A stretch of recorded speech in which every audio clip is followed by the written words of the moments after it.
The Onyx Room was not merely a restaurant, it was a gilded sanctuary, a silent theater where the city's titans came to feast on their own power. The air itself felt heavy, thick with the scent of old money, Cuban cigars, and the earthy perfume of black truffles shaved over plates of glistening pasta. Light did not bounce here. It was absorbed by the dark mahogany walls and the deep plush velvet of the booths, leaving only the focused glow of brass lamps on each table, illuminating quiet conspiracies and billion-dollar handshakes.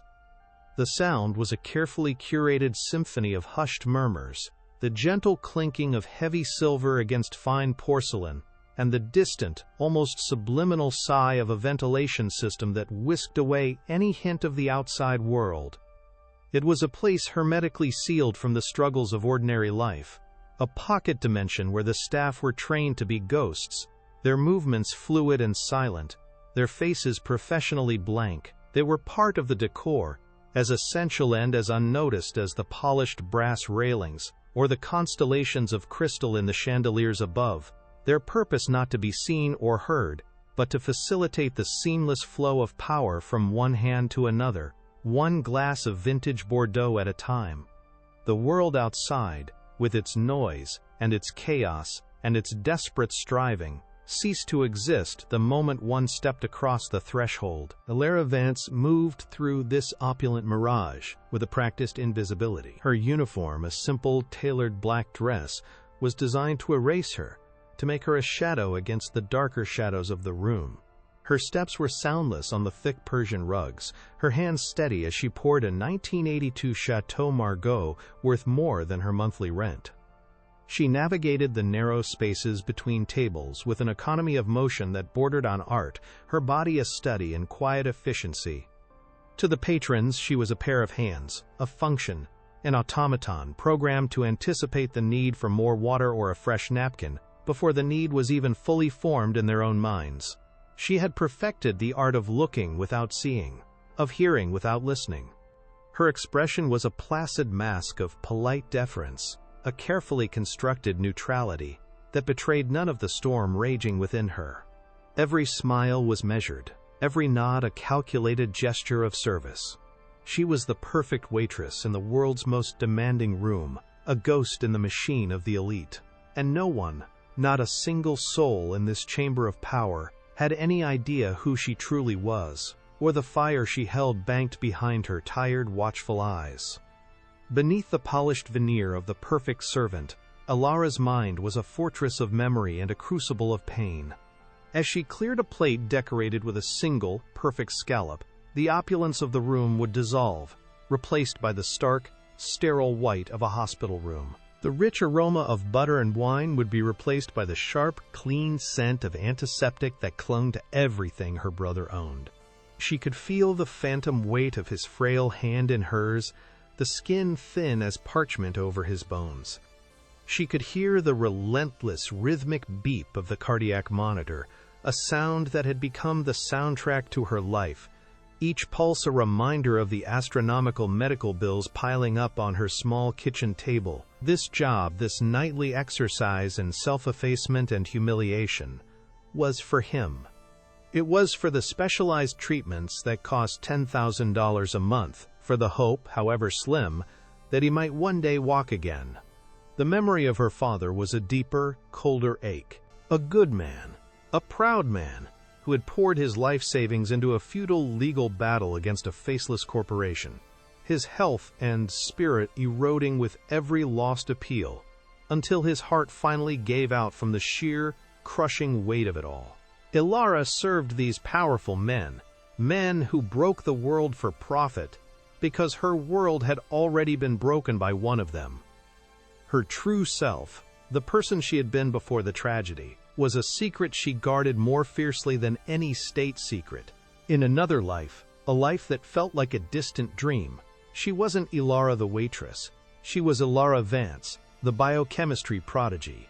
Her mind was a library of complex formulas, a place where she could see the elegant dance of molecules and understand the secret language of chemistry.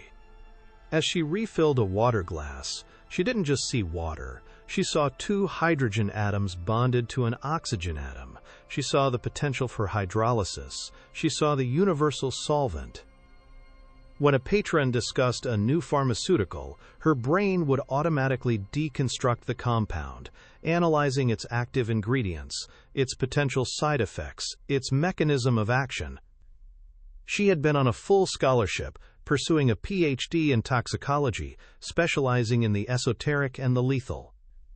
She knew the subtle signatures of rare poisons, the weaponized toxins that governments developed in secret labs. She could identify a compound by the way it altered the surface tension of a liquid, by a scent too faint for a normal person to detect, by the almost imperceptible shimmer it created as it refracted light. This encyclopedic knowledge, once the key to a brilliant future, was now her most useless and painful secret, a constant reminder of the life that had been stolen from her. The atmosphere in the onyx room, already charged with latent power, suddenly crackled with a new intensity. The shift was palpable, a drop in barometric pressure that signaled the arrival of a true predator. Silas Mariano did not walk into the room. He conquered it. He moved with a kind of predatory grace. His custom-tailored suit, a dark armor over a frame that radiated, contained force. His silver hair was perfectly coiffed, his face a mask of old-world charm that did nothing to soften the cold, calculating void in his eyes. The low murmur of conversation dipped as he passed, heads turning not in greeting but in deference. He was the alchemist, a man who turned corporate assets into criminal empires and who treated people with the same detached disposability. He didn't acknowledge the staff or the other patrons. He simply moved toward his reserved booth, the best in the house, expecting the world to part before him, which it did. He was the apex predator in a room full of sharks, a man whose belief in his own superiority was so absolute that it bent the reality of those around him. Ilara felt a familiar chill as he passed, the kind of cold that emanates from a man who sees other human beings not as people, but as pawns or obstacles. The stage is set for a confrontation that will change everything. We are in the heart of this gilded cage, a place of immense power and hidden corruption. But first, we'd love to know where this story is reaching you today. Comment your location below, and be sure to subscribe to join our community so you don't miss a moment of what's to come. The tension is building, and you have a front row seat for the moment an invisible woman decides to become an unstoppable force. The world of Silas Mariano is about to be turned upside down by the one person he never even bothered to see, and the journey begins right now. We appreciate you being here with us, and we can't wait to see how far this story travels. Your engagement helps us bring more tales of justice and empowerment to light, so let us know where you're watching from, and get ready for the collision that is about to unfold. Silas settled into his booth, his presence casting a pall over the table. He was meeting with a rival, a man whose unease was visible in the slight tremor of his hand as he reached for his glass. The negotiation was tense, a delicate dance of threats veiled as business proposals. To assert his dominance, Silas launched into a monologue, a display of intellectual peacocking designed to belittle his guest. He spoke of his new pharmaceutical venture, peppering his speech with complex chemical terminology, pontificating on the efficacy of polycyclic aromatic hydrocarbons in his new drug, mispronouncing the words with a confidence that only the truly ignorant could muster. He gestured grandly, enjoying the confused and intimidated look on his rival's face. Ilara stood perfectly still near the service station, her spine rigid. A quiet, academic fury burned in her chest. Polycyclic aromatic hydrocarbons were carcinogens, not cures. The man wasn't just arrogant, he was a fool, playing with concepts he fundamentally misunderstood. She could feel the ghosts of her past life, of her professors and lab partners, screaming in silent protest in her mind. She forced the knowledge down, burying it deep beneath the placid mask of the waitress. Her opinion was worthless here. She was furniture. As she stepped forward to refill his water, her movements silent and unobtrusive, Silas paused his lecture. He looked at her, but not really at her. His eyes swept over her as if she were an inanimate object, a prop in his personal drama. A cruel, condescending smirk played on his lips. He gestured toward her with a dismissive wave of his hand, addressing his rival but making sure she could hear every word. "Don't worry, sweetheart," he said, his voice dripping with saccharine contempt. "It's just big words, nothing you need to trouble your pretty little head about." The words struck her with physical force, each one a small, sharp stone. The heat of shame and rage flooded her cheeks, a crimson tide she fought to control. Her hands, holding the heavy water pitcher, remained perfectly steady, a testament to her iron will. In that moment, he wasn't just a patron. He was the embodiment of every powerful, careless man who had ever dismissed her, ignored her, or underestimated her. His casual cruelty was the same poison that had seeped into her town's water supply, the same arrogant disregard for human life that had destroyed her father and crippled her brother. The image of her father's tired, defeated face flashed in her mind, and the simmering rage within her began to cool, solidifying into something harder, colder, and far more dangerous. The humiliation hung in the air, thick and suffocating. Silas's rival, clearly insulted by the display and looking for a way to regain some measure of power, saw his opportunity. While Silas turned to signal a sommelier, the rival's hand moved with reptilian speed. From a small vial in his pocket, he poured a few drops of a clear, odorless liquid into Silas's prized glass of wine. The action was nearly invisible, a flicker of movement lost in the dim light of the restaurant. But Ilara saw it. Her mind, honed by years of academic discipline and observation, registered the anomaly instantly. It wasn't just the movement she saw, it was the subtle change in the wine itself. As the clear liquid dispersed, the viscosity of the vintage shifted ever so slightly. The way the light from the lamp refracted through the deep red liquid was altered for a fraction of a second, creating a minute, almost imperceptible shimmer that no one else would ever notice. But to her, it was as loud as a gunshot. Her heart hammered against her ribs, a frantic drumbeat in the sudden terrifying silence of her mind. The world seemed to slow down, every detail sharpening into painful focus. She knew, with a certainty that chilled her to the bone, that she had just witnessed an assassination attempt. Silas Mariano, the monster who represented everything she hated, was about to lift a glass of poison to his lips. For a single, suspended moment, the universe seemed to hold its breath, the opulent symphony of the onyx room reduced to a single, silent note of dread. Ilara's mind, a place of disciplined scientific thought, became a maelstrom of conflicting imperatives. The training of the waitress screamed at her to remain invisible, to blend back into the mahogany shadows and let fate take its course. To interfere was to break the cardinal rule of her existence in this place. You are not here. You are a function, a ghost, a pair of hands.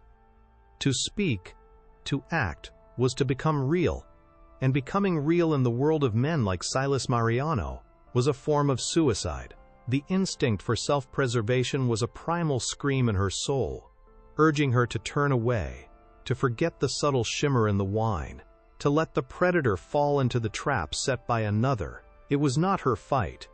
Her fight was in a hospital room miles away, a battle waged with IV drips and mounting debt, not with poison in a predator's wine glass. To lose this job was to fail her brother, to sever the fragile lifeline that kept him tethered to this world. Her body was frozen by the sheer, paralyzing weight of the choice before her. Yet, a deeper, more ingrained part of her refused to be silent. It was the part of her that had spent thousands of hours in sterile laboratories, the part that revered the elegant, immutable laws of chemistry. To her, the poisoned wine was not just a weapon. It was a perversion, a beautiful chemical structure twisted into an instrument of death. The toxicologist within her, the scholar she had been forced to bury, rose up in protest. She could not stand by and watch her life's work, her passion, be used for such a base and cowardly act, not even against a man she despised. More than that, a cold, pragmatic thought cut through the panic. This man, Silas Mariano, was a monster, but he was a powerful monster, and in his power there was information. There was leverage. In that split second, a new, terrifying path forked open in her mind. What if saving him was not an act of mercy, but an act of war? What if this was the only way to get close enough to the fire to find the evidence that could burn his entire empire to the ground? The thought was audacious, insane, but it took root in the barren soil of her desperation, and with it came a chilling clarity. Her duty was not to the man, but to the justice he had long evaded. With a resolve that felt like ice forming in her veins, she began to move. It was a conscious, deliberate violation of her training. She did not glide, she walked. Each step was solid, planted, a declaration of presence. The soundless servant was gone, replaced by a woman on a mission. The air seemed to part before her, the hushed conversations of nearby tables faltering, as heads turned to watch the inexplicable sight of a waitress approaching the alpha predator's table with an expression of unnerving calm. Her focus narrowed until the entire gilded room, with its crystal chandeliers and powerful patrons, dissolved into a blurry periphery. All that existed was the table, the two men, and the gleaming, ruby-red glass of wine rising slowly toward Silas Mariano's lips. She felt the blood pounding in her ears, a steady, rhythmic drumbeat counting down the final seconds. The image of her brother's pale, trusting face flashed behind her eyes, not as a warning to retreat, but as a confirmation. This was for him. Every risk, every sacrifice was for him. Her path was no longer about survival. It was about reclaiming what had been stolen. She reached the table, her shadow falling over the pristine white linen. She leaned in, not with the deference of a servant, but with the intimacy of a conspirator, her movement so smooth and unexpected that Silas didn't have time to react. The scent of his expensive cologne, a cloying mix of sandalwood and arrogance, filled her senses, but her mind was already deconstructing it, identifying the aldehyde base notes. She brought her lips close to his ear, her presence a sudden, shocking breach of his personal space. The warmth of her breath was a phantom touch against his skin. Her voice, when it came, was not the polite, feathery tone she used for work. It was a low, steady whisper, stripped of all emotion, a pure transmission of data. The words were simple, yet they carried the weight of a death sentence averted. Don't drink that. It was a command, not a suggestion. A statement of fact, delivered with an authority she didn't know she possessed. The sound cut through the low hum of the restaurant. The sliver of ice and the warm, stagnant air meant only for him. For that one moment, in that one whisper, she held his life in her hands, and the balance of power in the entire room shifted on the axis of those three small words. Silas Mariano, a man who had not been told what to do by anyone in 3 decades, froze. His initial reaction was a surge of pure, unadulterated rage. Who was this insect, this non-entity, this piece of furniture, daring to command him? His knuckles whitened around the stem of the wine glass. A snarl was already forming on his lips, a litany of cruelties, ready to be unleashed to utterly destroy her. His eyes, cold and dark as chips of obsidian, locked onto hers, expecting to see fear, expecting her to shrink back from his fury. But she did not. Her gaze was as steady and unwavering as a surgeon's hand. There was no fear in her eyes, only an unnerving certainty that was more unsettling than any threat. Before he could unleash his verbal assault, she spoke again, her whisper continuing, calm and clinical, as if she were a professor lecturing a particularly slow student. Her eyes never left his, but her words painted a vivid, horrifying picture of his immediate future, a picture that only she could see. It's been laced with a dimethyl mercury derivative. The words were a quiet bomb detonating in the space between them, odorless, untraceable in a standard autopsy. By the time you feel the tingling in your fingers, your central nervous system will already be dissolving. She delivered the diagnosis with the detached precision of a scientist describing a chemical reaction in a petri dish. She saw the flicker of confusion in his eyes, the dawning horror that this was not a guess, not a trick, but a fact. She pressed her advantage, giving him the final, irrefutable proof of her expertise, the detail that would transform her from an insolent waitress into something far more terrifying. Only an expert chemist would recognize the subtle viscosity change in the wine, the way it refracts the light. Silas's hand, the hand that had signed death warrants and ruined thousands of lives without a tremor, began to shake. The wine sloshed gently in the glass, its surface tension now looking to him like the skin of a living, malevolent thing. The rival's face, across the table, had gone from smug to ashen. He was exposed. In one clean, surgical strike, Alara had not only saved Silas's life, but she had also identified his enemy and revealed her own terrifying, inexplicable power. The spell was broken. The rival, his face a mask of pure terror, scrambled backward, his chair screeching against the polished floor in a sound that was grotesquely loud in the suddenly silent room. He didn't run, he fled, a panicked animal escaping a trap he didn't know he was in. He knocked over a neighboring table in his haste, the crash of breaking glass and silverware echoing like a gunshot through the restaurant. Patrons gasped, their hushed conversations turning into a flurry of alarmed whispers. But Silas didn't notice. His entire world had contracted to the space occupied by the woman standing before him. The blood had drained from his face, leaving his skin with a waxy, pale sheen. He stared at Alara, his mind struggling to reconcile the image of the deferential waitress with the cold, brilliant expert who had just dissected his near-death experience with chilling accuracy. He saw her now, truly saw her for the first time, and he did not see a servant, he saw a threat. He saw an unknown variable in a world he meticulously controlled, and it terrified him more than the poison ever could. The shock that had paralyzed him began to curdle, transmuting into a deep, visceral humiliation. This woman, this nobody, had not only saved him, but had done so by demonstrating a knowledge so far superior to his own that it made his earlier pontificating about chemical compounds seem like the babbling of a child. She had done it in his sanctuary, in front of his peers, and, worse, in front of his enemy. She hadn't just saved his life, she had stolen his power, his aura of invincibility, and she had done it with a whisper. Gratitude was a foreign concept to Silas Mariano. His ego was the only god he served, and that god had been grievously wounded. The rage returned, no longer hot and explosive, but cold and venomous. He could not tolerate this imbalance. He had to reassert his dominance, to crush this anomaly, to put her back in the box of insignificance where she belonged. He slowly, deliberately, placed the poisoned glass back on the table, his hand now perfectly steady. The decision was made. She had to be erased. He raised his chin, his eyes becoming hard and flat. He didn't speak to her.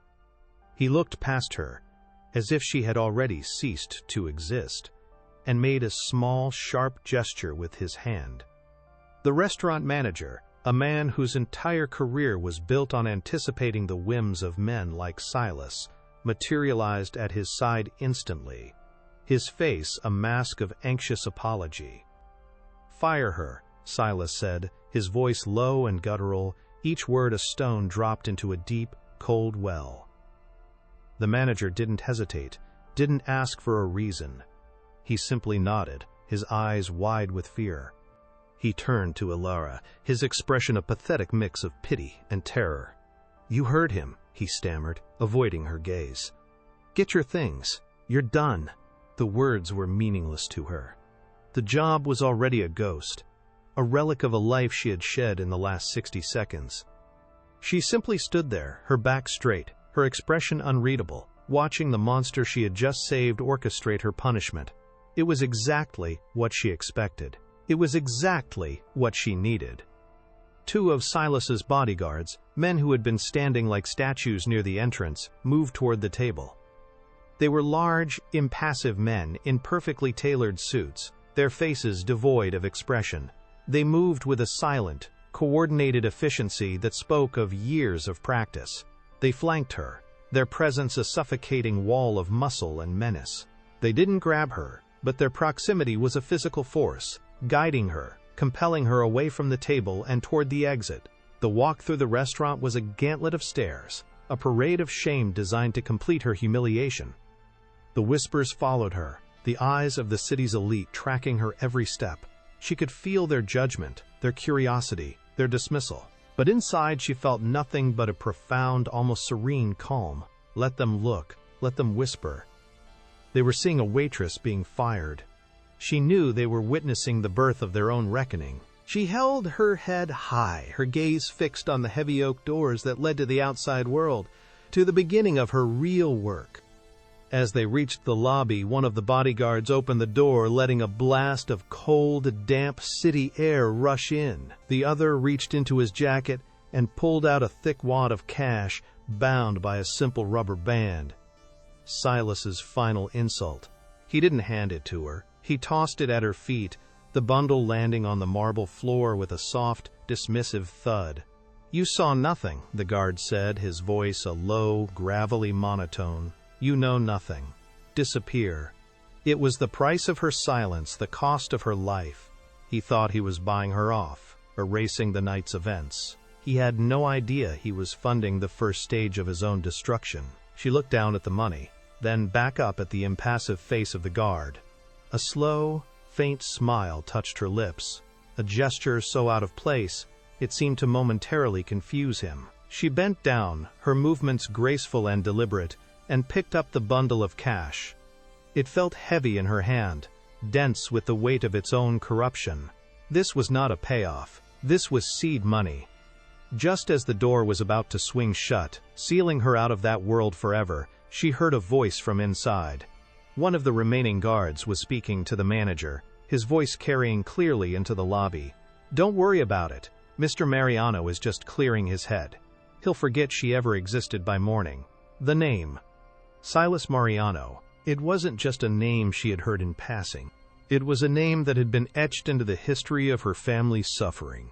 A name whispered with a mixture of hatred and despair at her own kitchen table for years.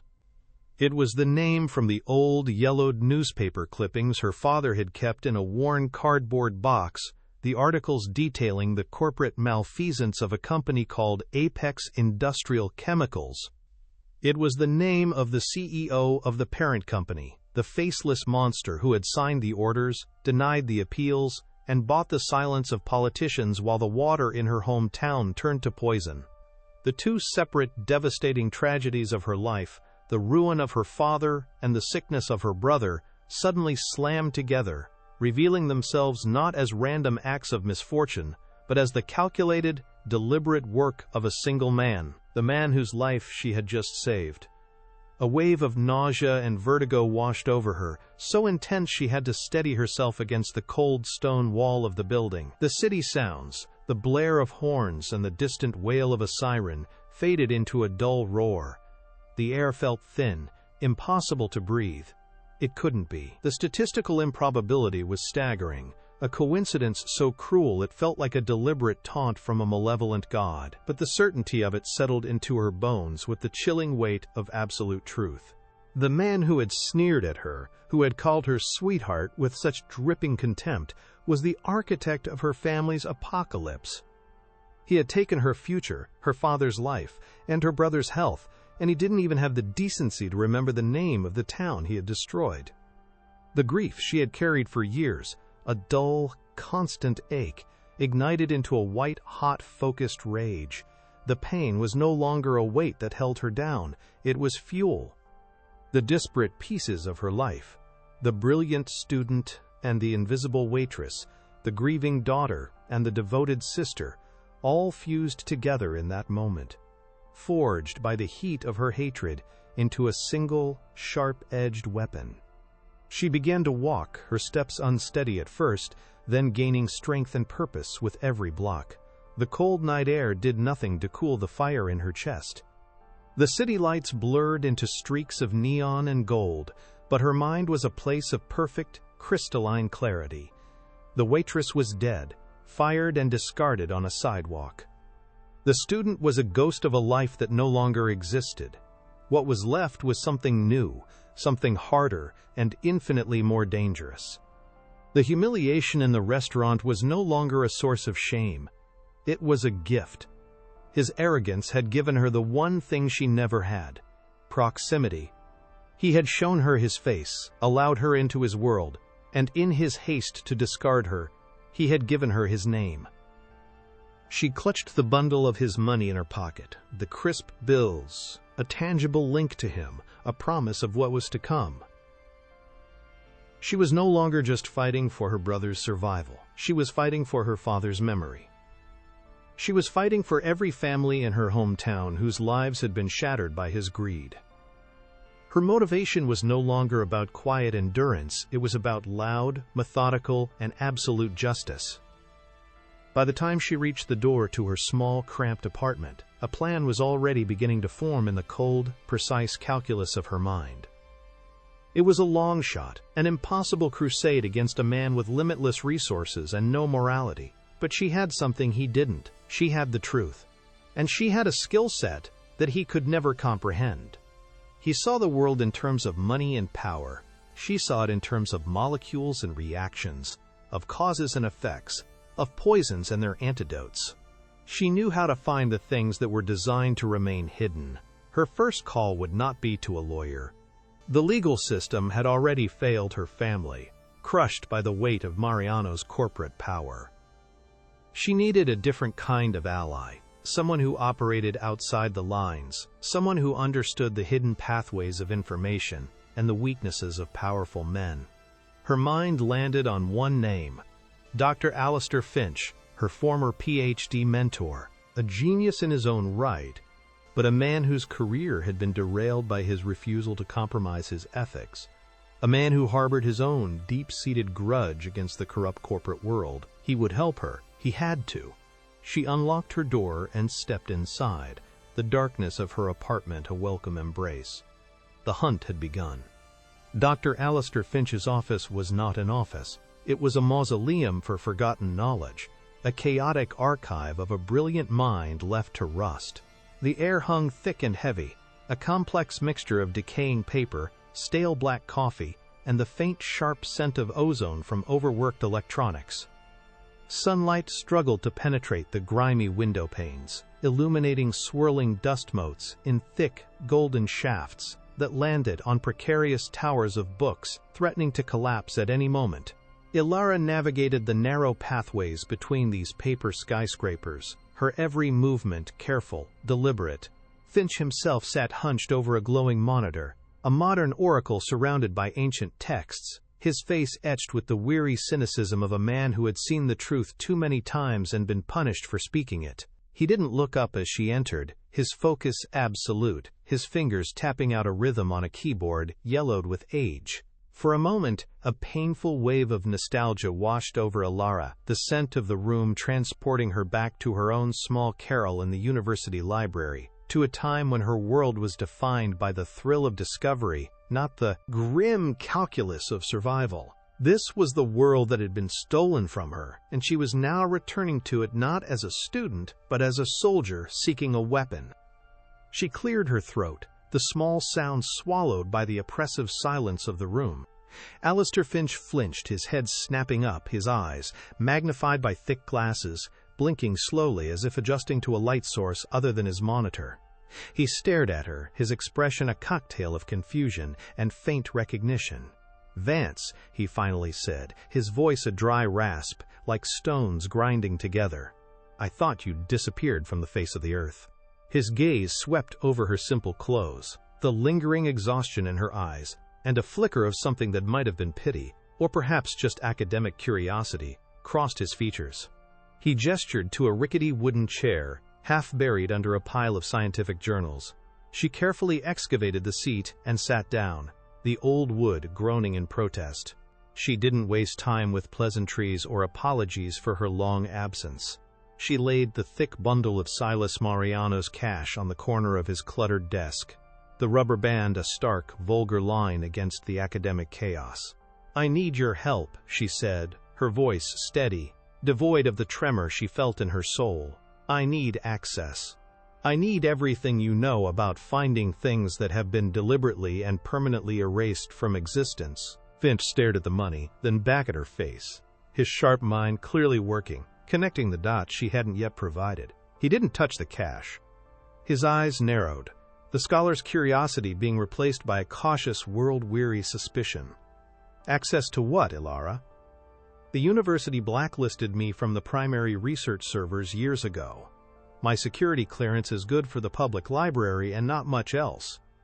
He spoke with a resigned bitterness, the ghost of his own professional disgrace hanging in the air between them. He had been a vocal critic of corporate-funded research, a man who had publicly accused a major pharmaceutical company of burying trial data, and his career had been methodically dismantled as a result. He was a pariah, a cautionary tale whispered in the university halls. But Ilara knew better. Finch was not a man to be so easily defeated. She knew his reputation as a digital ghost, a hacker of unparalleled skill, who had built backdoors into systems he himself had designed years ago. A man who never truly let go of the keys to the kingdom. "You still have your ways," she stated, not as a question, but as a fact. "And I need to find the real environmental reports for a company called Apex Industrial Chemicals, circa 15 years ago." The name hung in the dusty air, and for the first time Finch's academic detachment cracked. A shadow passed over his face, a flicker of a dark memory. "Apex," he murmured, the name tasting like ash in his mouth. "That was a nasty business. A textbook case of corporate malfeasance. They buried that so deep, legally and digitally, it would take a miracle to excavate it now." He looked at her, truly looked at her, and saw the personal connection, the raw, unhealed wound behind her request. "This isn't an academic exercise, is it?" She simply shook her head, the motion small but final. She didn't need to tell him her life story, the litany of her family's suffering. He could see it in the rigid set of her jaw, in the burning intensity of her gaze. He leaned back in his chair, the springs squealing a mournful cry, and stared at the ceiling for a long, silent minute, the dust motes dancing in the light above him. He was weighing the risk, the sheer insane audacity of what she was proposing. Taking on a ghost like Apex meant taking on its parent, and whoever that was had the resources to crush them both into dust. But he also saw in her eyes the same fire that had once burned in his own, the righteous fury of someone who knew the truth and could not let it lie buried.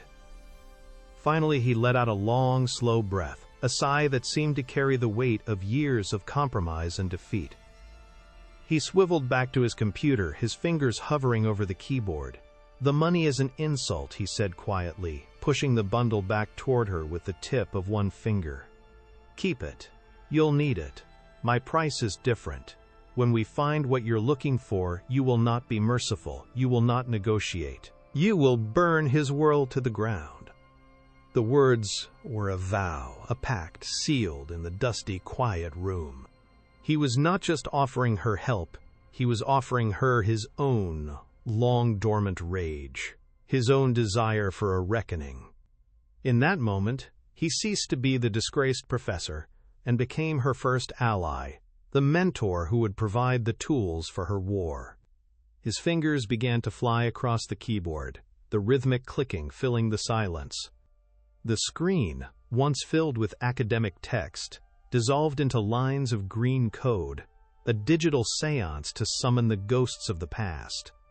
The hunt for the soul of Silas Mariano had officially begun, not in the gilded halls of power, but in the forgotten, dusty tomb of a disgraced scholar.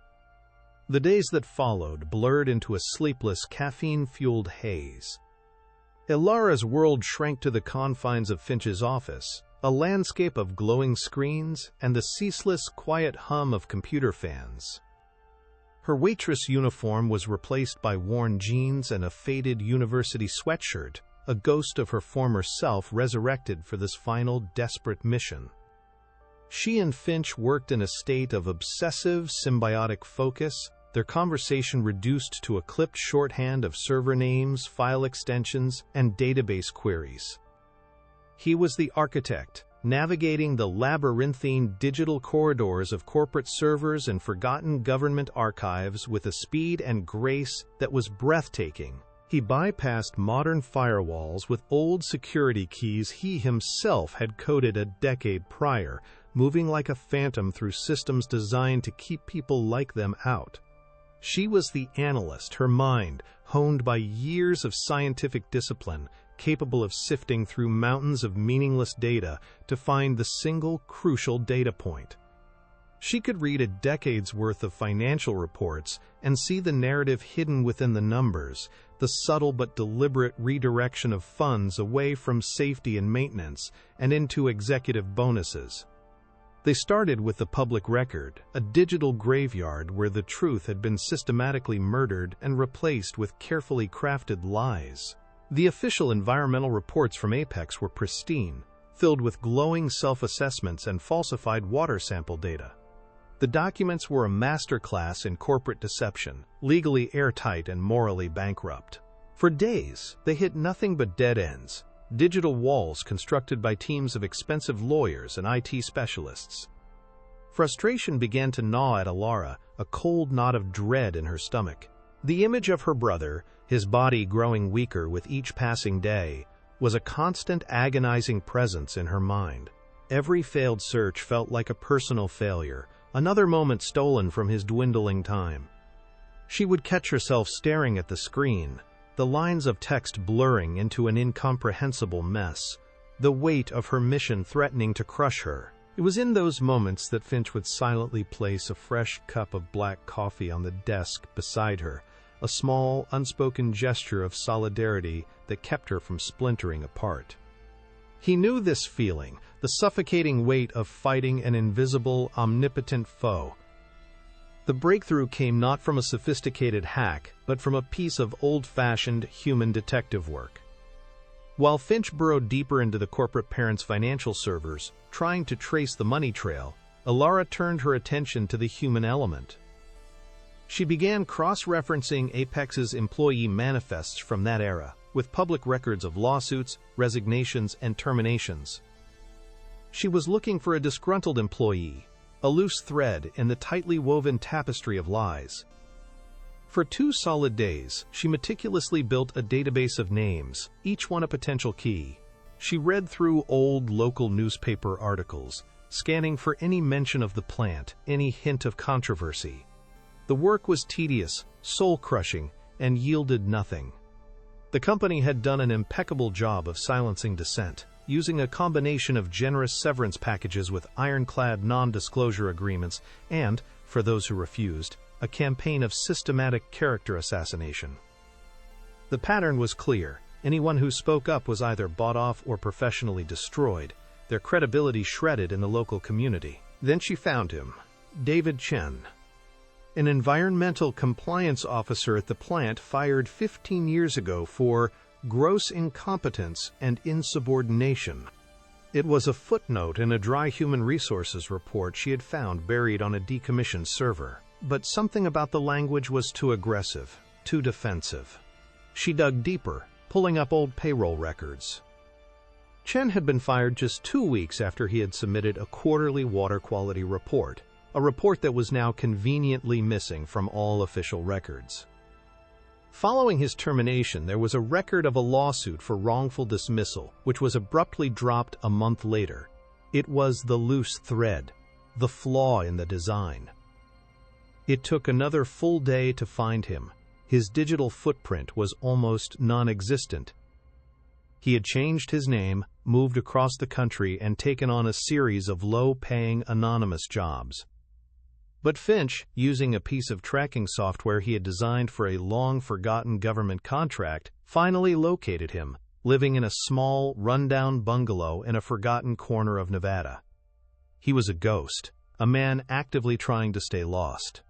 Alara knew she had to go to him in person. A phone call would be too easy to dismiss, an email too easy to delete. She needed to look him in the eye. She used a portion of Mariano's money to book a flight, the irony not lost on her. She was using the blood money of the man she was hunting to finance his own demise. Finch stayed behind, continuing his digital assault, promising to have more information for her when she returned. The flight was agonizing.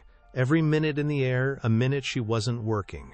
She rehearsed what she would say 100 times, trying to find the right combination of words to convince a terrified man to dredge up the past that had almost destroyed him. She wasn't going to threaten him or bribe him. She was going to show him the cost of his silence. She carried a single, worn photograph in her wallet. A picture of her brother, taken a year before he got sick, his face bright with a future that had been stolen from him. That photograph was her only weapon. David Chen was a man hollowed out by fear. When he opened the door to his small, dusty home, his face was a mask of suspicion that quickly morphed into pure panic when Alara mentioned the name Apex. He was older than his record suggested, his hair prematurely gray, his shoulders perpetually stooped as if carrying an invisible weight. He tried to slam the door in her face, his hands trembling, but she was faster, her foot blocking the way. "Please," she said, her voice quiet but firm. "I'm not here to hurt you. I just need to know what you saw." He shook his head violently, his eyes darting around, as if expecting Mariano's enforcers to materialize from the desolate landscape. "They made me sign papers. I can't talk. They'll ruin me. They'll do worse." His voice was a panicked whisper. He was a man who had been living in a prison of fear for 15 years. The bars forged from a single non-disclosure agreement. The company hadn't just fired him. They had broken his spirit, leaving him a shell of the man he once was, forever looking over his shoulder. Alara didn't argue. She didn't press him. She simply pulled the photograph from her wallet and held it out for him to see. "This is my brother, Liam," she said, her voice thick with a grief that was still raw, still present. "He's 24 years old, and he can't walk. He can't feed himself. He lives his life connected to a machine because of what was in the water. Because of what Apex did." David Chen's eyes fell upon the photograph, and the carefully constructed walls of his fear began to crumble. He saw not just a picture, but a face, a life, the human cost of the secrets he had been forced to carry. The fight drained out of him, replaced by a wave of shame and sorrow so profound it seemed to physically shrink him. He stared at the picture for a long time, his breath catching in his throat. He finally looked up at Alara, his eyes swimming with tears that had been held back for more than a decade. "I didn't have a choice," he whispered, the words a plea for an absolution she couldn't give him. "They have a copy of my original report. They threatened to frame me for it, to say I was the one who falsified it, to extort them." He slumped against the doorframe, defeated. But Alara saw a flicker of something else in his eyes, a spark of the defiance he must have had all those years ago. The sight of her brother, the tangible proof of the consequences, had reawakened something in him. "I couldn't keep the original documents," he continued, his voice gaining a small measure of strength. "It was too dangerous. They searched my house, my car, everything. But they were arrogant. They were so sure they had intimidated me into total submission that they never considered I might have made a second set of copies." He looked at Alara, a new light in his eyes. They weren't digital. They were hard copies, the old-fashioned kind, the kind you can't just delete with a keystroke. He told her about a secure storage facility on the outskirts of her own hometown, a place where he had rented a small, forgotten locker under a false name just before he fled. He had paid for 20 years in advance, a desperate gamble that one day someone might come looking for the truth. He reached into his pocket and pulled out a single, tarnished brass key, pressing it into her palm. The key felt heavy, a small, cold piece of metal that held the weight of justice. The journey back was a blur of motion, the landscape outside the plane window an insignificant smear of color. The only thing that felt real was the key in her hand, its sharp edges digging into her palm. She met Finch back at his office, the air thick with the smell of stale air and the electric hum of progress. He had not been idle. While she was gone, he had successfully breached the inner sanctum of Mariano's corporate network. He had found the financial records, the irrefutable proof that Silas Mariano himself had personally signed off on the budget cuts that shut down the Apex waste treatment facility, diverting the millions saved into an offshore holding account under his own name. It was damning, but it was still just numbers on a screen, easily dismissed by high-powered lawyers as creative accounting. They needed the documents in the storage locker. They needed the science to connect the money to the poison, and the poison to the sickness that had ravaged her town and her family. The two halves of the weapon were now within their grasp. The storage facility was a desolate place, a grid of rust-streaked metal doors baking under a weak afternoon sun. The air smelled of dust and loneliness. Alara found the unit, the number matching the one David had given her. The lock was old and stiff, but the key slid in and turned with a satisfying, resonant click. The metal door groaned in protest as she rolled it up, revealing a small, dark space filled with the ghosts of a man's abandoned life. There were a few boxes of personal effects, a stack of old vinyl records, a faded photograph of a woman who was no longer smiling, and in the back, a single, heavy-duty, waterproof document case. Her heart hammered against her ribs as she lifted it, the plastic cool and solid beneath her fingers. She carried it back to her car, her hands trembling not with fear, but with a kind of sacred reverence. She didn't open it there. She drove to the one place that felt right, the quiet, manicured cemetery where her father was buried, his life another casualty of the secrets held within this case. Sitting on the grass beside his simple headstone, she finally opened the case. The documents were perfectly preserved, the paper still crisp, the ink still a dark, stark black. It was all there. The original water sample analyses, showing terrifying levels of vinyl chloride, arsenic, and a cocktail of other industrial carcinogens. Internal memos detailing the cover-up, discussing strategies to discredit any employee who raised concerns. And at the very bottom of the stack, she found it. The smoking gun. The original report submitted by David Chen, a detailed, 50-page scientific breakdown of the contamination and its inevitable, catastrophic health consequences for the town's population. Stapled to the front page was a rejection memo, a single sheet of paper with a few curt, dismissive lines. And at the bottom, a signature, scrawled with an arrogant, impatient flourish that she recognized instantly from the documents Finch had found. Silas Mariano. He had seen the warning, he had read the science, and he had signed off on it anyway. A cold, profound calm settled over her. The rage was still there, a white-hot core deep inside her, but it was now encased in a layer of ice-cold certainty. She had him. She had the money. She had the science, and she had his name on the death warrant of her town. She gently placed the documents back in the case, her movements as precise and careful as if she were handling a volatile chemical compound. As she drove away from the cemetery, her phone buzzed. It was a message from Finch. It was a single link to a press release. Silas Mariano, philanthropist and innovator, was announcing the initial public offering of his new, multi-billion-dollar clean energy corporation, Terra Nova. The launch was to be held at a massive gala in 2 weeks' time, an event that would be attended by the world's most influential investors and media outlets. The hypocrisy was so staggering, so utterly shameless, that Alara could only laugh, the sound humorless and sharp in the confines of her car. Mariano was not just a monster, he was a poet of evil, and he had just handed her the perfect stage for his own execution.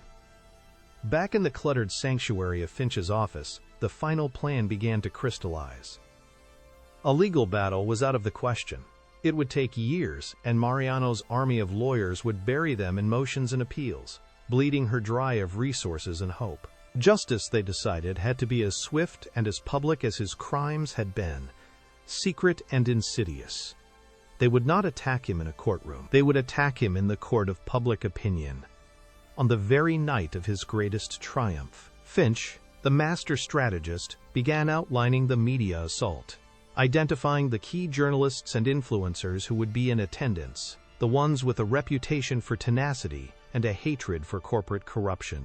He would prepare a digital dossier, a package containing every piece of evidence they had gathered, ready to be sent to every major news outlet in the world the moment Ilara gave the signal. They would create a firestorm that no army of public relations experts could ever hope to contain. But Ilara knew that the documents alone were not enough. In a world saturated with information, data could be numbing. She needed to make it visceral. She needed to make them feel it. And that is where her own unique expertise would come into play. She would not be a victim telling a sad story. She would be a scientist presenting her findings. She would use the language of chemistry, the cold, hard, irrefutable logic of cause and effect, to dissect his evil for the world to see. But she needed a way to get their attention, to hijack the event in a way that was dramatic and unforgettable. Her mind went back to the lab, to the elegant dance of molecules. She began to sketch out a formula on a spare piece of paper, a combination of common, harmless compounds that, when mixed, would create a dramatic but non-toxic reaction, a sudden thick cloud of theatrical smoke, a loud but harmless report, a piece of chemical stagecraft designed to shatter the polished veneer of the gala and focus every single camera, every single pair of eyes, directly on the stage at the precise moment of their choosing. The final days were a blur of meticulous preparation. Finch built the presentation, a devastating narrative that wove together the financial records, the scientific data from the reports, and the human cost, using photographs of the victims that Ilara had painstakingly gathered from her hometown's grieving families. He embedded it with a silent code that would allow him to hijack the projectors at the gala from his remote location. Meanwhile, Ilara gathered the components for her chemical distraction. She moved with a newfound confidence, a sense of purpose that had been absent for years. She was no longer Ilara the waitress, a ghost in the machine of the elite. She was Ilara Vance, the scientist, the toxicologist, and she was preparing the ultimate antidote to the poison that was Silas Mariano. On the eve of the gala, everything was in place. The digital dossier was ready. The presentation was loaded. The chemical components were secured. She stood with Finch in his office, the two of them looking at the screen, which showed a live news feed of guests arriving at the gala, a parade of wealth and power, completely oblivious to the reckoning that was about to befall them. The stage was set. The trap was laid. All that was left was for the monster to step into the spotlight. The Terra Nova Gala was the apex of Silas Mariano's arrogance, a monument to his own perceived divinity built of gleaming marble, cascading floral arrangements, and the collective greed of the world's financial elite. The ballroom was a galaxy of artificial stars, with thousands of Swarovski crystals embedded in the ceiling, each one reflecting the cold, brilliant light of the custom chandeliers. The air was thick with the scent of expensive perfume, rare orchids, and the faint, metallic tang of ambition. Waiters, far more polished and less invisible than Ilara had ever been, moved like silent satellites through the constellations of guests, balancing trays of champagne and impossibly delicate canapes. The sound was a symphony of self-congratulation, the low murmur of powerful men discussing market caps, the bright, tinkling laughter of their companions, and the soft ambient music designed to soothe the consciences of predators. Ilara stood near the back, a ghost in a simple black dress she had bought with the last of his money, her presence a single discordant note of pure, unadulterated purpose in a room built on artifice. She was not a guest, she was an executioner, and this glittering ballroom was her gallows. Her heart was a slow, steady drum against her ribs, not of fear, but of anticipation. She watched Silas Mariano take the stage, bathed in a reverent spotlight, and felt the cold, serene calm of a scientist about to begin a final, irreversible experiment. Silas Mariano basked in the spotlight, his arms outstretched as if to embrace the applause that thundered through the ballroom. His smile was a masterpiece of practiced charisma, a dazzling display of white teeth and feigned humility that did not reach the cold, dead voids of his eyes. He began his speech, his voice a smooth, deep baritone that resonated with false sincerity, weaving a grand narrative of corporate responsibility and a greener future. He spoke of Terra Nova not as a company but as a crusade, a noble endeavor to heal the planet he himself had spent a lifetime poisoning. Alara listened to the beautiful, hollow words, each one a separate, specific lie that she could personally refute with a chemical formula or a death certificate. Her hand tightened on the small, discreet device in her pocket, a simple remote trigger. In her mind, she was not in a ballroom, she was in the lab, her eyes on the clock, waiting for the precise moment for the catalyst to be introduced. She watched him build his own pedestal, lie by lie, his ego swelling with every round of applause from the rapt audience. He was at the absolute zenith of his power, untouchable, invincible, a god of his own making. He had no idea that he was speaking at his own funeral, delivering his own eulogy, and that the quiet, invisible woman at the back of the room was about to sign his death certificate for the entire world to witness. The moment came as he reached the crescendo of his speech, his voice booming with manufactured passion as he spoke the words, "A new dawn for our planet." That was her cue. Alara pressed the button. For a fraction of a second, nothing happened. Then, from two small, cleverly disguised devices she had planted earlier near the stage's ventilation system, a chemical reaction began. Two common, harmless aerosols, one containing a potassium iodide solution and the other a mix of hydrogen peroxide and starch, were released. When they combined in the air, a rapid oxidation-reduction reaction occurred. It was not an explosion.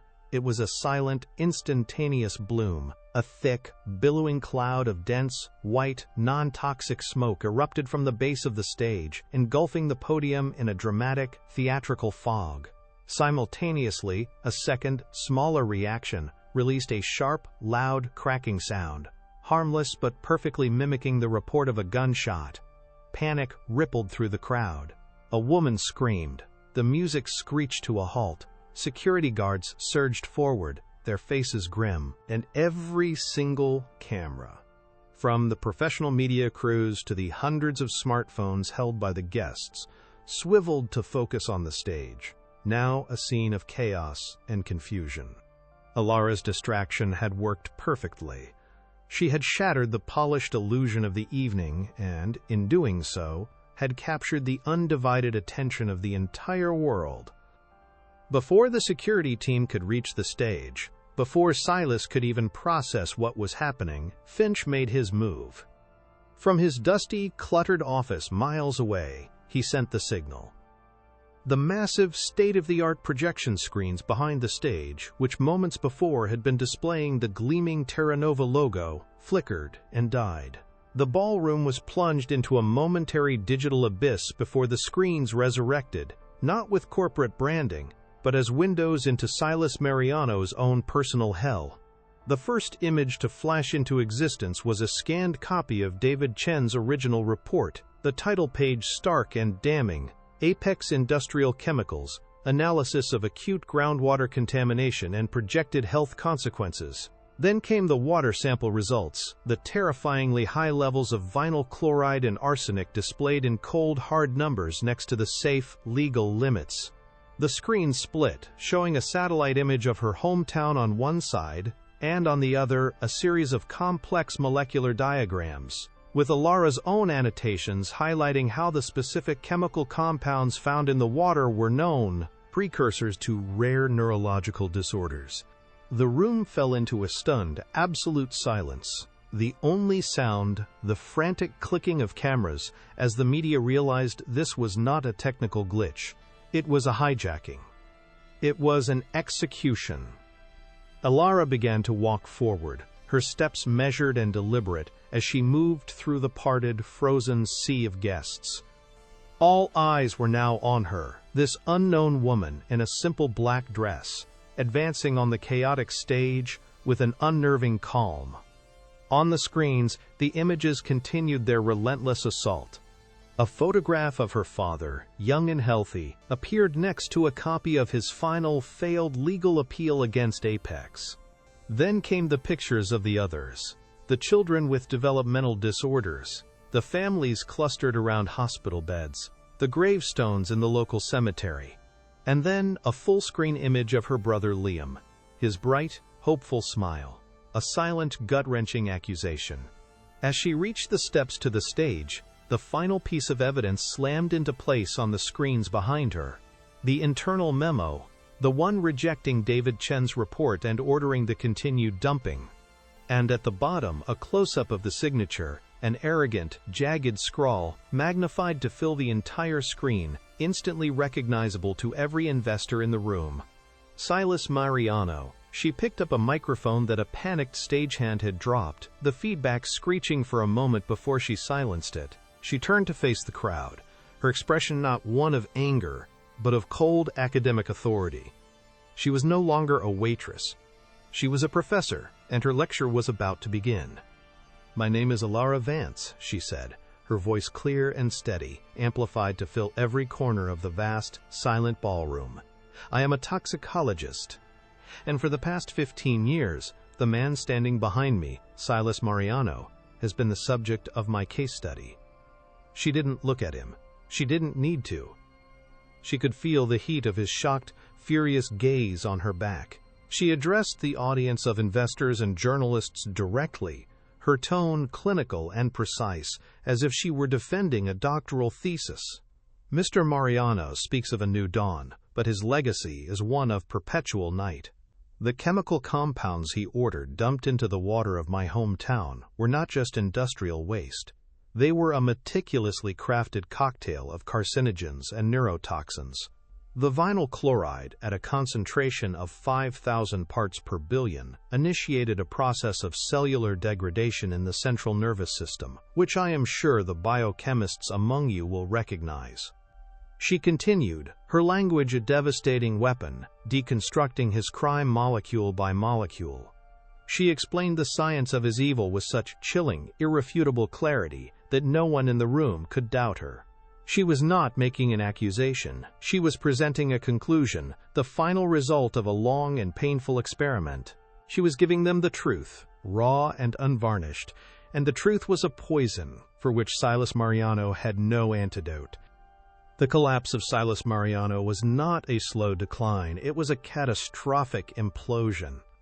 As Alara spoke, the mask of the charming, powerful CEO disintegrated, flaking away to reveal the snarling, cornered rat beneath. His face, once tan and confident, became a mottled, blotchy canvas of disbelief and pure, undiluted fury. He lunged for the microphone, a guttural roar escaping his lips, but his own bodyguards, their faces now grim masks of dawning realization and professional duty, intercepted him. They grabbed his arms, their movements efficient and impersonal. He struggled against them, his expensive suit twisting, his perfectly coiffed hair falling into disarray. He was shouting, screaming denials and threats, but his words were drowned out by the rising crescendo of camera shutters and the horrified, excited murmurs of the crowd. He was no longer a titan, he was a spectacle, a public disgrace, his eyes, wild with panic, finally locked with Alara's. In them she saw not a hint of remorse, only the pathetic, sputtering rage of a king whose subjects had just stormed the castle. In that moment, she felt nothing for him. No pity, no satisfaction, not even hatred. He was simply a variable that had been neutralized, a problem that had been solved. The experiment was over. Type justice in the comments if you got chills when Alara Vance finally exposed the truth to the entire world. The moment a monster who believed himself to be a god was brought to his knees by the one person he never even saw is a testament to the quiet power of truth and intellect. What was the most satisfying part of Silas Mariano's public downfall for you? Was it the scientific precision of her takedown, the shock on the faces of his powerful friends, or the moment his own guards turned on him? We want to hear your reactions to this incredible climax. Share your thoughts with us in the comments below, and let us know how this moment of catharsis made you feel. Your engagement fuels our passion for telling stories where the overlooked and underestimated rise up to claim their power and change the world. Let's celebrate this victory together in the comments section before we witness the final, inspiring chapter of Ilara's journey. The aftermath was a media firestorm of unprecedented scale. Silas Mariano's empire, built on a foundation of lies and intimidation, crumbled to dust overnight. The Terra Nova IPO was not just a failure, it became a historical catastrophe, a case study in corporate hubris for generations to come.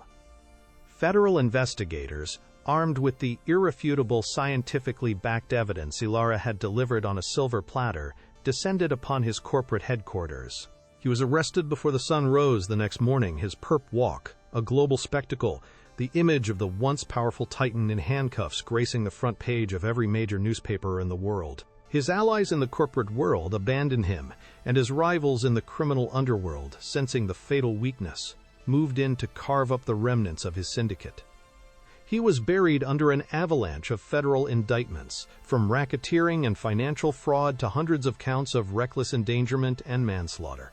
His fortune was frozen, seized to create a victims' compensation fund for the town he had destroyed. His name, once a symbol of power, became a synonym for corporate evil, a permanent stain on the annals of industrial history. Ilara did not watch the downfall. She had already moved on. The day after the gala, she received a call. It was from the CEO of a rival biotechnology firm, a company known for its ethical research and genuine commitment to environmental science. The CEO had been in the audience, had witnessed her brilliant, courageous takedown of Mariano, and was profoundly impressed not just by her bravery but by the sheer, undeniable power of her intellect. He didn't offer her a job, he offered her a kingdom. He proposed the creation of a new, fully funded research division under her exclusive direction. The mission: to develop cutting-edge environmental cleanup technologies and to synthesize targeted therapies for victims of industrial contamination. She was given a blank check, a state-of-the-art laboratory, and the freedom to assemble her own team of the brightest minds in the world. She accepted without hesitation. The Waitress uniform was packed away, a relic of a past life. She stepped back into the world that had been stolen from her, not as a student, but as a leader, a pioneer, and a force for healing. Her new life was a symphony of purpose. The sterile, quiet hum of the laboratory replaced the false murmur of the onyx room. The scent of antiseptic and reagents replaced the cloying perfume of old money and cigars. Her days were spent not pouring wine for monsters, but poring over genetic sequences and cellular models, her brilliant mind finally unleashed on the problems that truly mattered. Her first and most personal project was a treatment for her brother's condition. She worked with a relentless, focused passion, fueled by years of repressed grief and a fierce, protective love. Months turned into a year of small failures and tantalizing breakthroughs.